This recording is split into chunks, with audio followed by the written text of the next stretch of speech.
Hello, and welcome to the Business Behind Small Business, the show that reminds you that just because you own a business doesn't mean you are a business owner. In each episode, we will discuss a common issue small businesses face and offer tips and advice from the perspectives of two business owners, one that built to sell and one that built to inherit. We are your hosts, Sevana Stone and Chloe Lee. There's a lot of business behind small business, so let's get to it.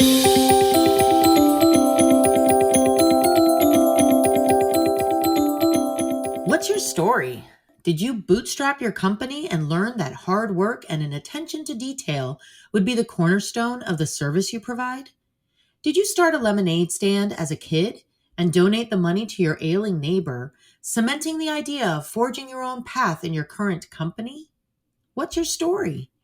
That's a question we hear a lot, and yet many don't understand or connect the brand to the origin story. We find we're more interested in movies and TV when they go backwards to the beginning for us to better understand the present. So why wouldn't it pull clients in too? It would. And we're going to prove to you your story is your brand and your brand is your success. So, in saying that, Chloe, why don't we discuss what the types of branding are and what does that even mean? Yeah. So why worry about branding for your business? Right. I think a lot of us think that when we're starting up, it is certainly something you just don't think about, especially when you're surviving and just trying to make your company work to start with. But certainly along the lines, and even as what I'm going to get into a little later, it's never too early to start branding your business. All right, let's begin with some definitions of brand, brand identity, and branding. And this is according to 99designs.com. So a brand is a collection of values and perceptions the world has about your company. Keep in mind that a brand is really more about how the world perceives you versus what you've been trying to communicate to the world. So at the end of the day, you don't have a final say about your brand. A brand is simply what other people see your company as. Now, branding is a series of deliberate choices you make to communicate your brand to the world. This is probably what you're trying to put out there for others to perceive you as. Now, although they're the ones that has the final say of what your brand is, branding is how you're trying to direct that perception. And then there's brand identity, and that's a set of design choices you make when branding something. So brand identity can include things like your font choices that you use on your website, the color palette that you associate with your company, or the different types of graphics that you're using. Brand identity provides the building blocks that you use to develop your brand strategy. Now, according to 99 Designs, there's actually 8 different types of branding. And for the purpose of this episode, because we're not planning to keep you here for 3 hours, I'm only highlighting 2 of these, but we'll have the article linked below in the show notes so you can actually read through the full article, which is pretty good and kind of goes through all 8 of the different types of branding. So the 2 I want to highlight is talking about the personal and corporate branding. So personal branding is a public persona that accurately communicates your unique personality. This tends to happen in places where people, whether you are a famous celebrity, public figure or not, interact with other individuals, like a social media platform or, let's say, a professional event. Corporate branding is if a company is a person, their corporate branding is how they would express their personality. Corporate branding, just like any other type of branding, has a series of design choices and actions that communicate key points about that brand. So this is where you hear people talk a lot about values, what's your company mission, what's your ideal customer, even your price point exclusivity of who you serve and who you're willing to work with.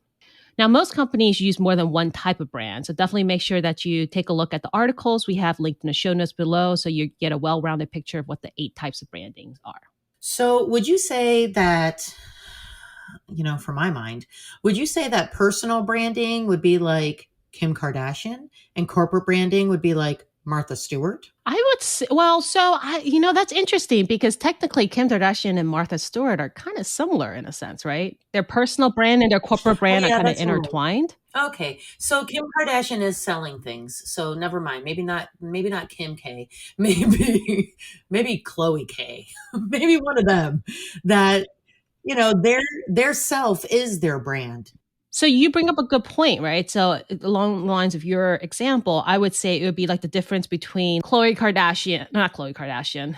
I'm getting all the Kardashian sisters confused at this point. But actually, yeah, we can use her because her brand is not quite as out there as Kim Kardashian. So it's like the difference between like Kim Kardashian herself and Good American, which I believe is the apparel company that Khloe Kardashian owns or is part of, which nobody has ever really heard that she's part of it unless I guess you follow Mhm. her, but she is some part of it. But the Good American brand stands on its own, maybe. Mhm. Well, she's done a good job of doing that, right? Like, Yeah, I could go with that. But I would definitely say corporate branding is definitely Martha Stewart. well, it depends what stage of the business you're in too, right? There are certain stages that, and the reason why I picked these two brands to actually define is that the very common road that people take when they're starting up their first business is you start with a personal brand, and eventually you get to a place where your personal and corporate brand is intertwined, and then some would eventually decide to establish a corporate brand, which then you have two distinct brands. Right. So going back to the question I was asking earlier is, why worry about branding for your business? And is it too early or too late, or why is it even important to begin with? So in my opinion, your brand has a definite quantifiable value that is often overlooked. And for our fellow accountants out there, to address what you're probably thinking is I'm not talking about the internally generated goodwill that I know doesn't show up on a balance sheet of a company until after it's acquired. Rather, I'm talking about how your brand, or our brand, anybody's brand in a company shows up in a way within the business that does have actually direct and daily impact. So, for example, your brand can actually add or detract from the sales price of the product or service, which of course ultimately impacts your profits, and how it can also do the same for your acquisition price of your company should you want to sell it.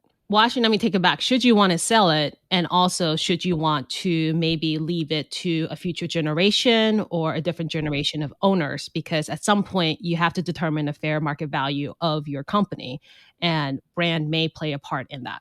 So, in terms of sales, your customers are probably willing to pay more for a brand if they can trust it. Savannah, you and I probably do this all the time. So in my mind, I'm thinking about a Mac versus a PC, Target, like things you pay for at a Target versus a Walmart, Starbucks versus any local coffee store, Gucci versus Coach, right? There's a certain premium that you and I are willing to pay for because we know the brand and we trust the brand. And the brand has a way of making us feel like we're actually saving money in the long run because we feel like we're buying quality products. And that therefore we don't have to worry about it breaking soon or need to spend a lot of time on the phone with customer service if something goes wrong. And for that, we're willing to pay that premium, which means that the right brand can allow you to charge more, which means generating more revenue per unit or per sale, which can lead to higher profits. And I would like to also point out that when with the examples of brands that you're mentioning, they really do stand behind. It's not that you're creating this false sense of an idea. You really are creating a more cemented idea, a more tangible idea of what people should or how people should see your brand. So, for example, and I bring this up all the time because it's one of my favorite stores, and I figure if I mention Anthropologie enough, maybe they'll send me a sample box, but you never know. So, I get made fun of every now and then about my obsession with that store. And of course, a comment is always made about how expensive it is, right? But I'm like, honestly, I'd rather buy two quality pieces from there than 10 non quality pieces from a much cheaper mass production store because I know that the clothes are going to not only last me a long time, but it's to me classic. The look hasn't changed really over the last 20 years. So I have things from Anthropologie that I bought eons ago, looks brand new still. So that's the thing. Their brand is of a certain look and you have a certain perspective of their brand, but they also stand behind that brand that if you buy an expensive piece from us, it will last you a very, very long time. That's a good point because, we don't want us, it's good to clarify the fact that a brand isn't like a false persona you put out there. Mm-hmm. It is something that you have to stand behind and live by and be able to support so that people understand who you are, and it has to be consistent. Yes, because brand and reputation go hand in hand. Absolutely, yeah. So let's also talk about brand in terms of how it affects mergers and acquisitions, or otherwise known as M&A. So a company with a well-known and positive brand can command a higher acquisition price compared to one that doesn't. For example, one aspect of that is a brand that is not dependent on an owner's personal brand. So a lot of us will fall into kind of the a situation I was talking about earlier, where your personal brand and your corporate brand might be commingled or one and the same. The type of brand you have will give you more options as a seller, and then it also determine what your sales contract could look like.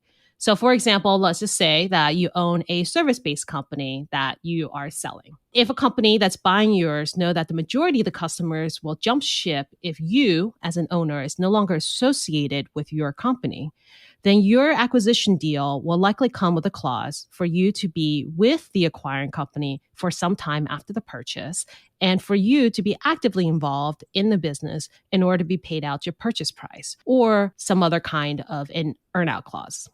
Now, the length of how much you're involved and what you need to do will depend on how deeply your customer is attached to you versus your corporate brand.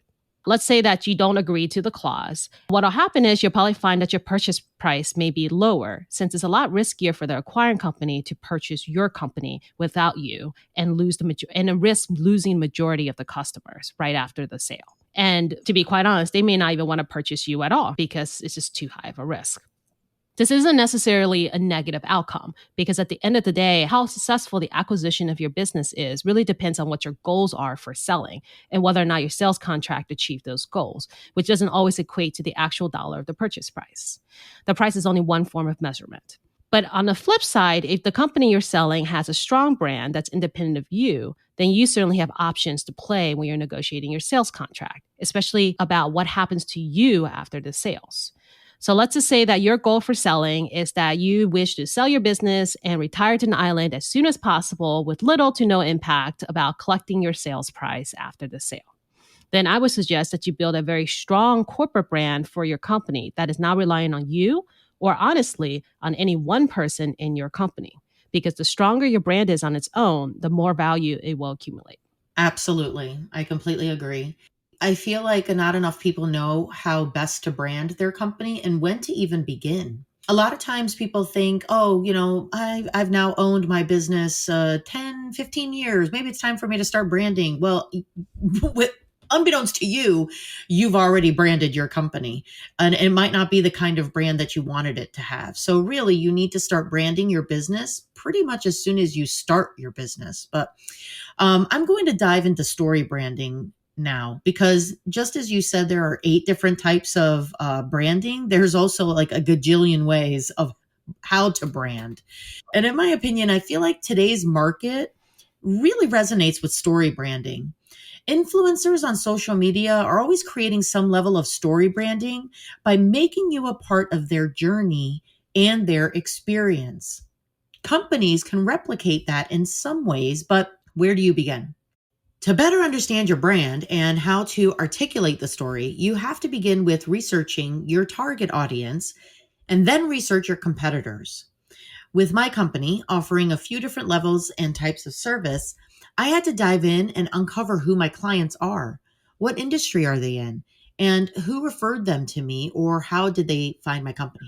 Once I wrote them all out in a spreadsheet, I found that there was a pattern. Most of my clients came through the same form of industry service providers, and a lot of my clients were in the same industry. Actually, I found my clients as a whole were in one of 4 different categories. I then created a list of what my competition looks like. I looked at my local competition and then the national, and I wrote out what they offered compared to what I offer. I found that none of them did what I did, because I'm a special unicorn. And at the core of it, I realized that what my company does is offer value. We're not just offering service. We also offer referral opportunities and better practice advice. We would take the clients under our wing and made their business our business. And thus a slogan was born. That's my origin story right there. So take a look at your logo. Are the colors and style of it representative of you and your personality? If not, why not? Your logo and the colors of your business are indicative of what a client will expect from you. Color psychology is a real thing, and although I won't dive into it now, you should do your own research and find what you mean to say and the colors that say what you mean.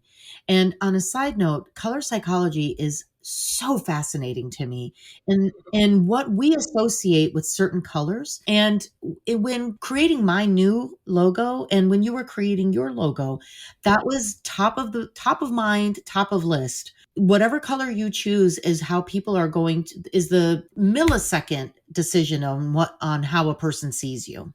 I agree with you there. I recall when we were coming up with the logo for the rebranding of my business, not only did we go through multiple colors, but when we did narrow down to blue, which is the primary color of the logo, we went through different shades of blue. Yeah, yeah, and I can say that when I saw the blue for mine, because mine's blue and gold, it was exciting to me. I when I got felt excited, I knew I had found the right colors.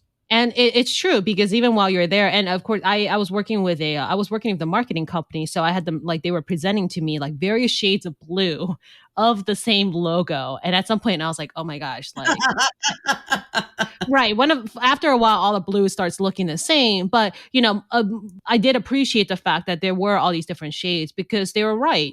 Depending on what shade it is, it did kind of give you a natural, like a different feeling when it comes to what the logo is. So I think I told my marketing company, I was like, I need something like an electric blue, and I didn't realize there were that many different shades of electric blue. I was like, okay, well, that's cool. Oh yeah, hex codes. I've got them all memorized at this point. Oh yes, hex codes. That's what I was trying to think. I was like, I remember there's like codes for each of the different type of colors, and it was like at the end of it, you're just like talking codes because you're like, this is a slightly better shade. This is a little bit more forward thinking and more futuristic than this other Lord. shade of the electric blue. And yeah. Anyways, it was a lot of fun. You learn a lot, but I agree. That's a long way of saying I agree with you, Savannah. The color psychology is a real thing. Oh, yeah, absolutely. And so after you've established what colors you'd like to work with, or that these are the colors of your brand, it's time you write your story. You don't have to be a compelling writer to have a compelling story. Keep in mind the basic structure of a story: the characters, the setting, the plot, the conflict, and then the resolution. Story branding grabs a person by the emotions. And so your story, you didn't think I was going to say that, but story branding grabs a person by the emotions. And so your story must grab your client in an emotional place, make them feel like you two have something in common. And this will make them both align themselves with you and your company and will have them advocating and supporting you and your company as well. In saying that, you have to identify the characters that make up your company. Did you have an aha moment that involved another person? Did anyone negatively or positively affect the birth of your company? Who are the people that make your company unique? So, what's the setting? Where were you when you started your company? What was going through your mind? What were you doing before you started the company? You got to write it all out. Now, on to the plot. What's your reason for being? What's your company's mission?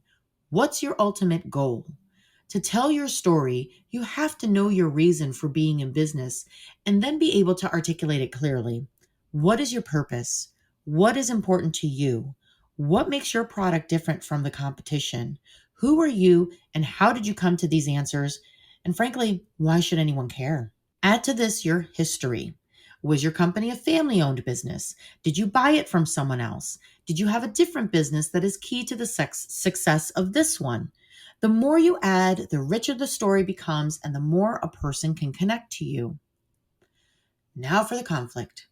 Did something bad happen that made you decide to start this company? Did you see something happening to potential clients and it inspired you to start your company? What problems did you find that your company can resolve? What issues did you overcome? People like to hear a good comeback story, and if you've got one, don't be afraid to share it.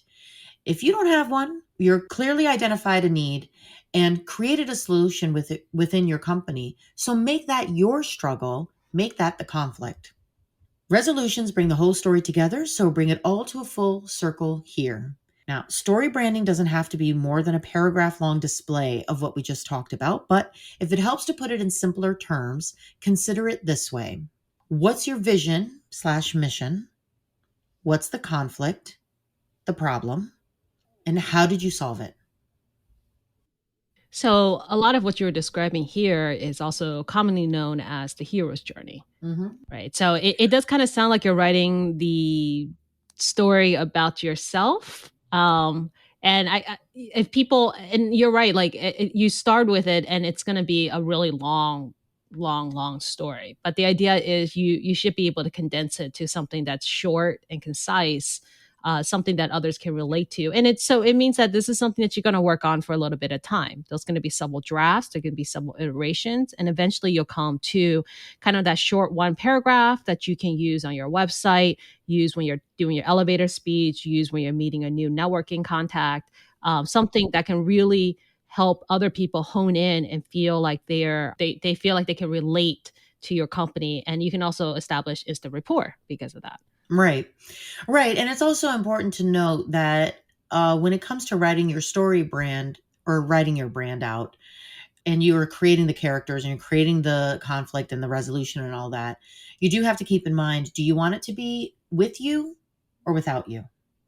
Do you want the character to be you starting the business, or do you want the character to be the business, the hero's journey? Who's the hero? Is it you or is it the company? Right. And how much are you kind of the main character of the story versus just a supporting actor in it? Right, because that's going to determine, especially if you have the intention, or maybe not today, maybe not tomorrow, maybe not for 10 years. But if at some point your ultimate goal is to sell your business, you do want to separate you from your company from the jump. Yeah, and it kind of just brought to mind a little bit about kind of how we perceive like Amazon and Jeff Bezos. So Jeff Bezos has a really rich story of how he started. A lot of people have seen kind of the I think somebody did a documentary on, well, I'm sure there's been a lot of documentaries on him and Amazon and books, but I remember distinctly a documentary I was watching where somebody was clearly walking into his office, quote unquote, when he had first started Amazon, and he basically like had a desk, whole bunch of stuff piled everywhere, and kind of like a painted sign of Amazon.com like on his wall, right? And this is a really rich story because we all know that the behemoth that Amazon is today and where Jeff Bezos is today, and that's kind of where he started. And I want to say that his origin story doesn't take away from the Amazon corporate brand whatsoever. In fact, it kind of just adds to it, but it's a supporting part. It's a supporting piece of it. It's not the main brand. I agree. And I would also take it to Steve Jobs. I would also take it to, Facebook. I would take it to any of those massive brands that their product and the creator of the product do stand separately and together. You know what I mean? Like Amazon could not have Jeff Bezos, but Jeff Bezos is a brand in and of himself. And Amazon is a brand, obviously, in and of itself. Facebook is a brand in and of itself. Apple is a brand in and of itself. Steve Jobs is separate from it. Like, could Apple and Steve Jobs have? And they did. I mean, he started. I'll go into that, but later, because it is so clear, and he did it so well that he created Apple. Yes, but Apple stood all by itself without him, and he was able to leave it and even come back to it. It was just brilliant marketing. They kind of positioned themselves, Jeff Bezos, Steve Jobs, Elon Musk, even, right? They positioned themselves as like the visionary of the business. And certainly we know that Tesla, Amazon, and Apple will have long survived, if not already have long survived, even after their departure from the business. Now, the one thing I will say is how to relate to that from a small business point of view is that you just kind of want to give that some thought and think about also kind of how you as an owner is representing yourself. Because, we're all very proud of our business that we founded and started and bootstrapped and put in a lot of sweat and tears over. And so sometimes it is really hard for us when we go out into the world to not claim our company to be us or ours, right? And then that kind of, directly goes in the face of any kind of corporate brand you're trying to build there. And then also just think about it too, because I remember when I first started how hard it is to kind of separate the company from myself because I was the main salesperson. I was the rainmaker. I was still the one going out there getting new business, which you have to do because you can't, it takes a little bit before you get to a point where you can actually hire a salesperson to do some of this work for you. So I had to work really hard to make sure clients understood that I am here just as a salesperson and I'm representing the business. But what the business does, what it delivers, how it's delivered is really the company as a whole, which means, all our staff and everybody involved in it and all the software we use and everything like that. It's not that if they buy into the company, they buy me personally. Yeah. Which I will say that I realized a few years ago that I didn't want me and my company to be the same, one and the same. I wanted to be separate from my company so that I could eventually become just a cog in the wheel of my business. So I started taking me and my name and making it we. We did this. We are this. We have, as opposed to Savannah did this and Savannah did this and I did this and I did and I. No, I wanted to take it all out and make my company stand on its own two legs and that I work for the business. So that, I mean, even though I have no intention to sell it, maybe someday somebody's going to come to me and say, hey, I want to buy it for $1 gajillion. And then I'd be like, you can have it, because it's easy for someone to slip in and purchase it if they wanted to. Yeah, I mean, post integration of a sales is you can write a whole book about it. I'm pretty sure people have wrote books about it, so our listeners can go look up books about it. But certainly, it's already difficult and complex as is. Speaking from personal experience, to add the fact that if you have a brand that's intertwined with yourself as an owner who also would like to make an exit from business and go to that island of yours sooner rather than later, you're just causing a little bit more headache for yourself to be able to detach. And your customers probably can't detach from you either, because in their mind, they think you and a business are one and the same, and you are the reason why it is the way it is. Right. So, but that's not to say that there is anything wrong with a company that is your personal brand, right? That is the same. What we're saying here is just think about it and make sure that what your company brand is what you want it to be and that it aligns with your end goal. So going back to kind of what I had asked earlier of whether or not it's too early to think about your brand, I think, Savannah, you had said that too. It's never too early. In fact, you should think about your brand from day one of your business. And like you were saying, is you have a brand, whether you're aware of it or not. It's really just a matter of whether or not you've thoughtfully created the brand or you're simply unaware of what your brand is. And so far, it hasn't tripped you up. You haven't missed an opportunity to capitalize on it. And you just are wholly unaware of it, right?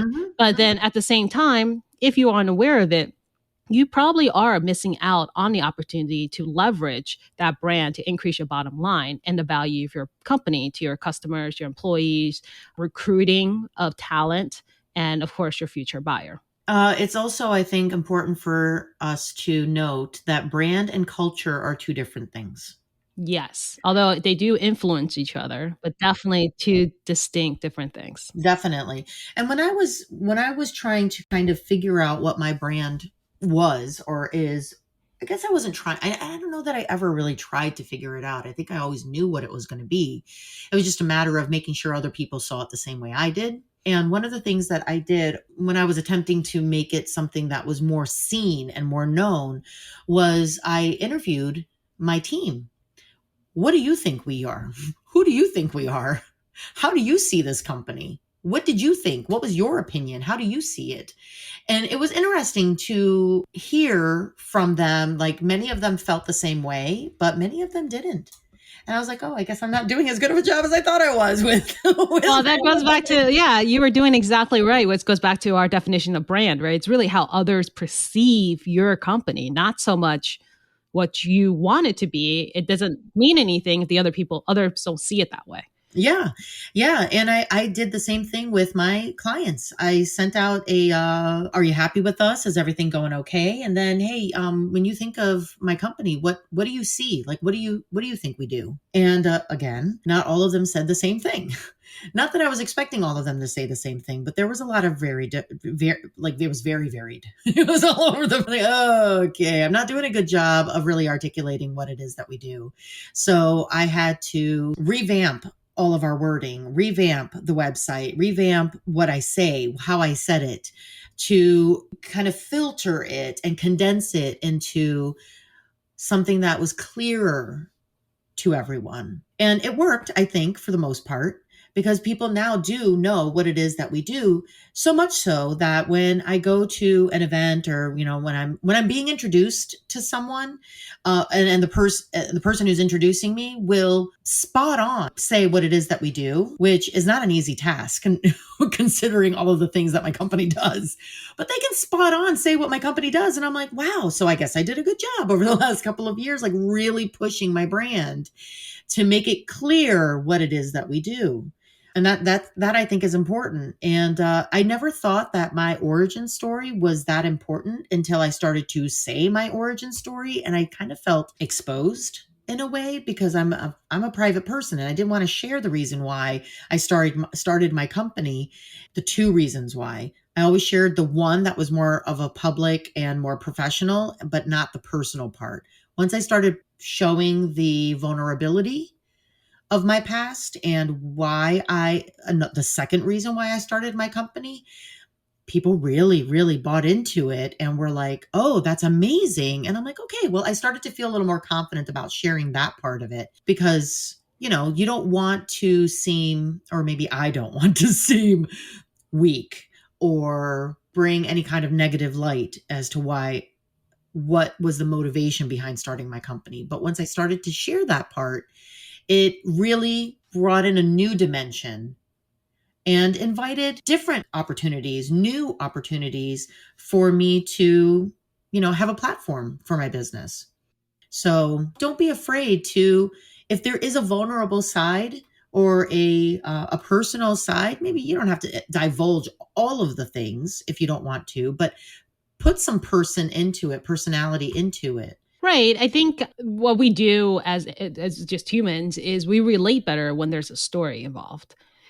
This is why storytelling is so important. And I know it sounds like something you do with like maybe your 3-year-old at home, but Yeah. really storytelling is in everything, especially when you're in business. It helps people understand what your point is in a way that they can quickly assimilate and really kind of resonate with only so many words. So I would say that I'm not surprised to hear that once you started adding personal elements into your story, it gave people kind of more depth to what you do and who you are and what the company is. And it also lended themselves to feeling like they could trust you more, probably, right? Because you opened up to them. Yep. Yep, absolutely. And it brought a human element to the company. Even though I still have, I feel like, done a pretty good job of separating myself from the business.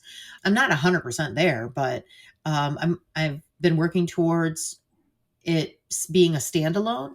Still having that personal element is, kind of like how with, Jeff Bezos, or we all know that, Steve Jobs was working in his garage with Steve Wozniak. Like that personal element is still there, but it's not the entire story. It's woven in.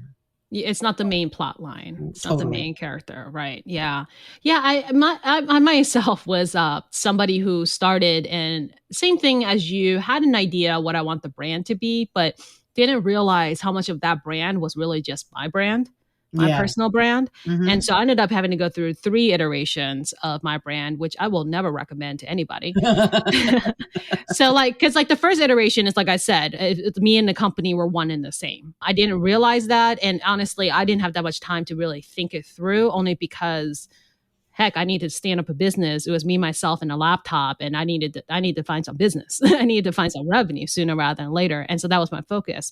But eventually, once you stand up your company, and like you were saying, once you hire employees, it's interesting how quickly you realize you have to clarify what your brand is, because now you have a sounding board. Your employees are giving you feedback about what, like you said, they think your brand is. And you're like, that was not where I was going with it. And then you realize, oh, maybe I'm not as clear as I thought it was. So for me, the second evolution of my brand came when I started hiring employees. And then I had to start making adjustments and clarifications to make sure I can instill the brand in my staff. And then after that, I created another brand to basically be a standalone corporate brand because I was clear at that point, or much more clear, that I wanted to sell the business. And I knew the value of a brand, a standalone brand to a business. And I had to remove my own personal brand from the forefront of it all.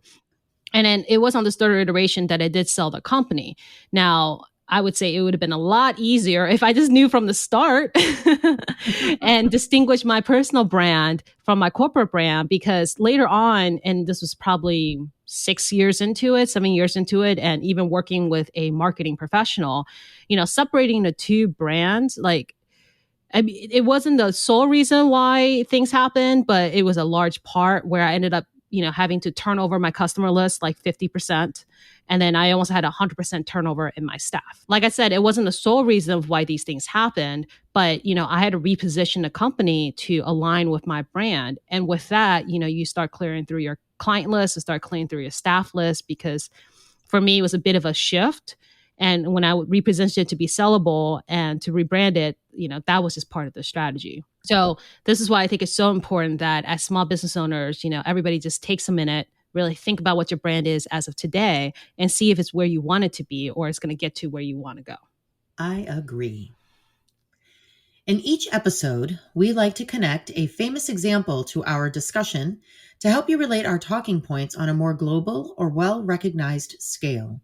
Sometimes we use exact examples of either famous persons or successful business owners of today or in history, and sometimes we use examples of people who inspire us and have inspired today's discussion.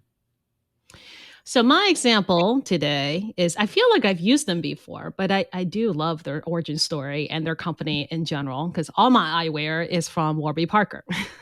Warby Parker is your anthropology. Warby Parker is my anthropology. I think that's actually pretty true. And I don't even know why, but for some reason, I just really like them. Maybe we'll get glasses and clothes. I'm just putting it out there. See what the universe brings us back. That's right. So it's said that Warby Parker was founded as a rebellious upstart that kind of tackled the problem of a very expensive eyewear when one of the founders lost his glasses when he was on a backpacking trip and honestly couldn't afford to replace them as a grad student in school. Totally understandable, because before Warby Parker, my gosh, glasses are expensive. Oh my gosh, yeah. And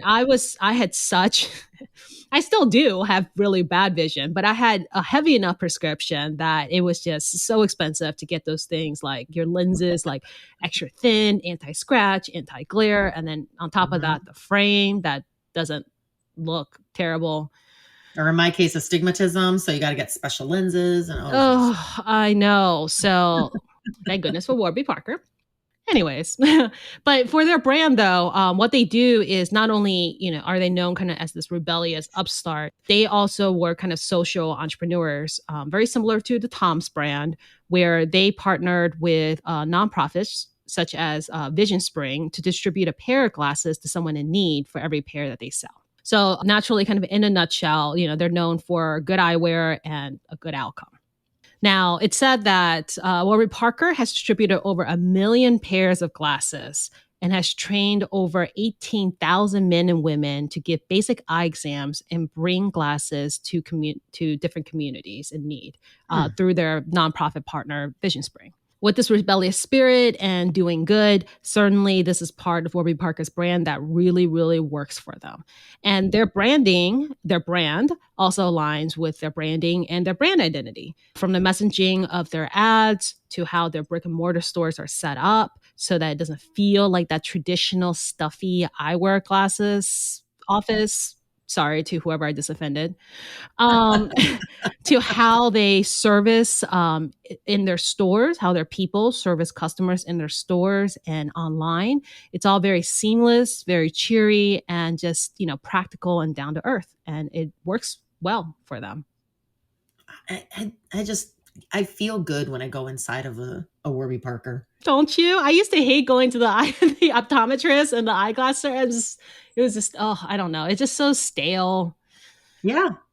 I just feel good when I walk in. That to me is a very strong brand. I agree. Well, believe it or not, there was a time, a very long time period of time actually, when Apple wasn't the Apple it is today. It was considered subpar and not exactly the first choice in an electronic. I don't know about you, but I remember that. Like the Oh, I Apple, remember. ew. Oh God, no. Steve Jobs left Apple in 1985. He went on to become one of the three founders of Pixar. While there, he found he was not just surrounded by tech geeks, but by storytellers and artists. He discovered they had created a genius way of telling stories with much less words than others did in that time. This new style of writing and storytelling created an opportunity for emotion to flourish in between sentences and time to process emotion as well. In 1997, Jobs returned to Apple as a changed man. After being surrounded by professional storytellers, he realized the story was everything, and this was going to be the key to changing Apple. Steve Jobs began filtering his message through the lens of a story to make their customer a hero, a creative individual who thinks differently. From there, Apple became customer centric, compelling, and clear in their communication. In 1997, the first campaign he released went from 9 pages in the New York Times to just 2 words on billboards all over America. And I might be dating myself when I say this, but I remember it so distinctly. Think different. How, oh my gosh, like So mind simple. I blowing. believe it was I don't know. I feel like the time I've seen it was like in Times Square in New York, and it was just that was it. It was just think different in Think black different. letters, period, and on white background, and that was their entire billboard. Yep. Apple stopped featuring computers in most advertising, pivoting to customers and emotions as the true form of sales. It wasn't about the what, but the how. Not the product, but how a person felt and how that looked when the person had the product. Apple discovered filtering stories through short and succinct messaging created living, breathing heroes of their customers with their own stories to tell. Now, we all know how Apple ended up, but it could have easily gone into the caves of the past like Atari, if not for the discovery of the power of storytelling and branding. And I mean, I know you and I both have Apple products. Uh, I I toggle between PC and Apple, but I mean, you have to admit the way they created their products, the simplicity, the look of it, the design of it. Like, if anybody who was old enough to remember in the '90s and early 2000s, Apple made a huge comeback from like obscurity. absolutely like what is what? Came out of nowhere. What was Yep. those what was those really colorful IMAX? Is it IMAX? I think they were called. I think they were called. Yeah, they had a blue, like there was a blue background or a neon pink background or a green one, Right. lime And then they green one. went from like the I think I can't remember what they were called, like, and then they had the laptops that had all the Yeah. colors and people were just like, "Oh my gosh, look at Ooh. all these like people would fight over those things to I get their hands on one." It was such a big, I mean, they came out in a huge big way. Like they did such a, 180 in their company, and they do attribute it a lot of it to Steve Jobs and his time at Pixar and him coming back kind of just with a bang, and being the fact that he kind of got ousted of the company, and then I don't know if they invited him. I'm assuming they invited him back or somehow. Yeah, I think what he did, I think if I remember the story correctly, I'm sure somebody will point me out if it's wrong, but I think I remember it as they cautiously brought him back in and he was like, just let me run with this. I promise you this is going to be amazing. I've spent all this time with Pixar and I'm telling you, like, this is it. And they gave him a wary opportunity or an opportunity in which they were wary about it, but they gave him an opportunity. And that's just, it just kind of exploded from there. And I mean, everyone has an Apple now. Whereas 20, I guess 25 years ago, everyone would be like, an Apple? Ew, no, Blackberry all the way. So But that is the power of storytelling and branding. And we all know what happened to BlackBerry this I year. know. Oh, it makes me sad. It does kind of make me sad a little bit. There's some nostalgia to having Blackberries that I think this generation will never know now because No, they're gone. no, they are. With each episode, we like to share either books, tools, apps, platforms, or anything we think is a great next step and connector to our discussion. So, if you like our subject matter and want to learn more, you'll have a great place to start. Well, since we have spoken about story branding for some time now, we would be remiss not to actually recommend Donald Miller's book called Building a Story Brand. So he goes over kind of what a hero's journey is, and that's largely what Savannah was describing earlier. And the great thing about the book is it actually has practical ways that you can follow and you can kind of help build your own story brand. Mhm. Now, the other thing I have is I don't have anything else in ways of like books or whatnot, but my advice would be for our listeners out there to really schedule a brainstorming session with yourself and or your business partners if you have them, and really try Mhm. to articulate your brand in a short, concise sentence or a handful of words. I don't know if you can get it down to what Apple did, which is two words, and I think Mm. they've stayed pretty consistent with that of all their branding. It's always been simplistic, Mhm. just one or two words and that is it. But you can certainly, come up with a handful of words that you feel like represent your brand. Now, you may have to work on this a bit if you've never really thought about it before. I would say that when I rebranded my company for the third time, it took me well over a month to finalize my brand. But once you do, everything else kind of falls in place, right? Because then you kind of thread your brand through everything, whether it's your culture, your sales, your customer service, whatever else your messaging is. If you are somebody who's had your business for some time, then I would say that you may want to start with what you believe other people perceive your brand to be and see if it actually fits what you want your brand to be. Savannah, you did a great job of explaining how you started asking people. Well, that's probably a good way of going about it, right? Once you kind of once you think you know what it is, maybe you want to ask people and see if it really aligns. Because as we said before, brand is what other people perceive you to be, not kind of how you perceive your brand to be.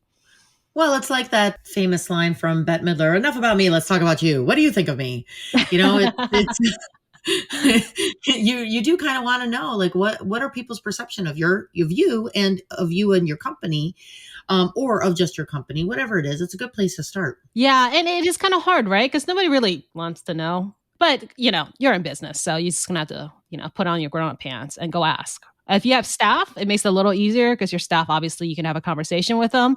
With your customers, of course, you can do it in a survey form, kind of like Savannah did, or maybe pick a couple customers that you've known well, has been with you from the start, that you trust, and they're willing to give a couple minutes of their time to kind of give you some feedback. Now, if you're one of those business owners listening to us who's just had your brand established for some time, then maybe this is a good time to really sit down and just reflect on what your current brand is and see if it still aligns with what your business goals are. There are different considerations for your brand depending on what your exit strategy is and whether or not it's keeping a legacy business or selling your business. And you want to make sure that your brand will still, is still the right brand that'll help you get to your exit at the end of the day. So I agree. So instead of recommending a book about story branding, I thought it would be best to recommend a book that goes a little deeper than that. I suggest reading Start With Why: How Great Leaders Inspire Everyone to Take Action by Simon Sinek. In the Amazon description, it said that people like Martin Luther King Jr., Steve Jobs, and the Wright brothers had little in common, but they all started with why. They realized that people won't truly buy into a product, service, movement, or idea until they understand the why behind it. I just wanted to add too, the book is really good. And for those who kind of want like a condensed version of it too, I would highly recommend his TED Talk by the same title, Start With Why. It's kind of the one he got famous off of. And it does a pretty good job of summarizing kind of what the book is about, although the book goes into more depth. So certainly read it, of course. But he does use Apple as one of his primary examples because of what they did and how well it's doing. Yeah, and it's interesting that the Wright brothers had to really campaign to convince people that flying was here to stay. That's true. Well, I mean, Nobody, like, a lot of people thought it was like a fad, or like, oh, it's not gonna keep. Come on. No, no, no. But even like the flying, I mean, put flying aside, there's even like no one believed that the telephone, well, or anything that had to do with the telephone would last very long. Like, it's just a fad. Isn't that so interesting? Oh, I feel like that's what they said about cryptocurrency. Yeah, I still 20 years ago, or 10 years ago, not 20 years ago, like 10 some years ago. It's a fad. It's not going to go away. And then today I'm listening to some news stories about like how they were like, oh, they're talking about the crypto platforms and making sure that they're asking them to, or pressuring them to shut it off. So they're not transacting with those in Russia. Yeah. Oh my gosh. Right? Like, I don't understand cryptocurrency still, but that might just be me. So much for that fake money idea 10, 15 years ago that nobody believed. Like, you can't generate money from computers, whatever, or currency Yeah. from computers. Well, I'm sure that I am no different than the person who was like, electricity, how does that work? Cars? Psh, that just sounds dangerous. Where are you going? They'll never stay. They'll never stay. Nobody's ever going to pick that up. I know. Oh, you should also check out the website www.storybrand.com. According to their website, you can get coaching and feedback on your message from StoryBrand experts, create 7 messages you need to grow revenue for your business, and get access to live sessions from StoryBranders like Donald Miller, Dr. JJ Peterson, and more, and create a 5-part sales funnel that will boost revenue. So, if you don't trust your own abilities to create a story or create a brand or story brand, then you might want to check out that website. Please join us for our next episode where we will discuss networking the right way for the long haul. Tips on how to maintain long-lasting professional relationships. We will explore ways you can both make a connection that has the potential to last and what steps to take to foster these relationships for the years to come. Want to ask a question, leave a comment, or become a sponsor for a future episode of The Business Behind Small Business? Click on the link in the show notes and fill out the form. Until next time, thanks. Bye.